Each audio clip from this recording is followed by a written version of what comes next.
to set the scene for the chat. Yeah, absolutely. So kind of the way I think about this is really through the lens of Ripple strategy. And that is, on the one hand, looking at challenges, our customers face generally, whether they're using digital assets or not, or blockchain or not, why we believe blockchain is important as a way to solve those challenges. And then as a result, what are those liquidity challenges we face in bringing blockchain to bear? And kind of unpacking that a little bit. So, again, we're very focused on this moving value. There's this Internet of Value vision that Ripple wants to help bring about, which is making it as easy to move value as you can move information today. Part of the challenge there is a lot of our kind of the foundational elements of our global financial system is pretty old. It's, hasn't really changed much since the 70s. Certainly higher up the stack, you've got something, but really that kind of foundational layer is quite old. And as a result, that means, it's very hard to actually settle and move funds in that same real-time, traceable, visible manner that you do when you send an email. And so, we believe blockchain and digital asset technologies are the things that actually can go help solve that. So there's this $130 trillion cross-border payments market that we believe, leveraging kind of the kind of single source of truth, open, distributed, kind of always available abilities of blockchain technology is huge. But the distinction there is that if we're kind of going in and replacing that infrastructure, some of the money that's sitting in that infrastructure, so the actual liquidity that lets you trade, has not yet kind of flowed as to be the same scale in the crypto space, just because it's newer and more nascent.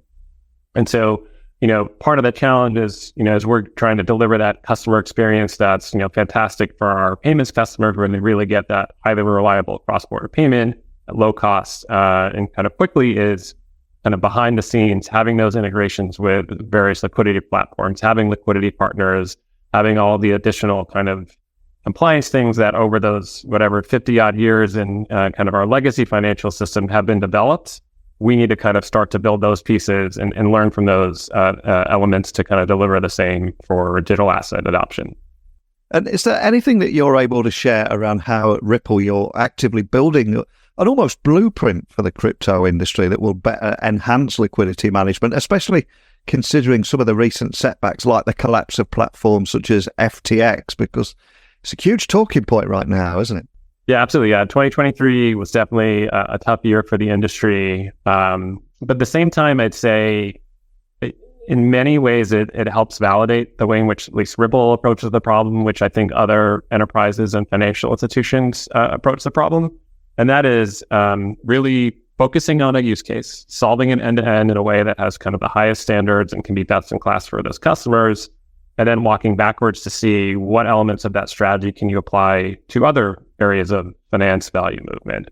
So concretely for Ripple, that is, again, we started with this cross-border payment space for the reasons I spoke above. Along that journey, as we've been solving this for our customers, we've really had to go deep in liquidity management. So again, building our liquidity and trading platforms, integrations, partnerships, compliance services, and all these things that, take time to do well. Maybe some folks in the space that didn't do that, unfortunately. But then once you have those things, you can go look and say, hey, today we're able to solve a cross-border payment for a remittance company. But maybe there's a new company that wants to sell, luxury goods that's looking to accept, stable coins or, offer NFTs. They're going to have similar needs to manage liquidity and tap into that crypto liquidity so that their customers can kind of bridge that fiat system into the digital asset system.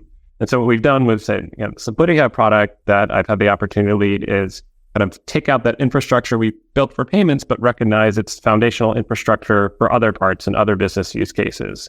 And so that's really our blueprint that I think, honestly, others in the industry think about as well. But given how new we are, there's all these bits and pieces that as you start to solve a specific use case, you see, the next use case is going to need a little bit of this too. And so I think that also combats kind of some of the downsides that we've seen in the past year where, as you get good at that, it kind of matures the ecosystem at large. And so that's very much, Ripple is very excited to continue that journey of finding new elements of infrastructure that then can be applied to different end-to-end use cases for customers.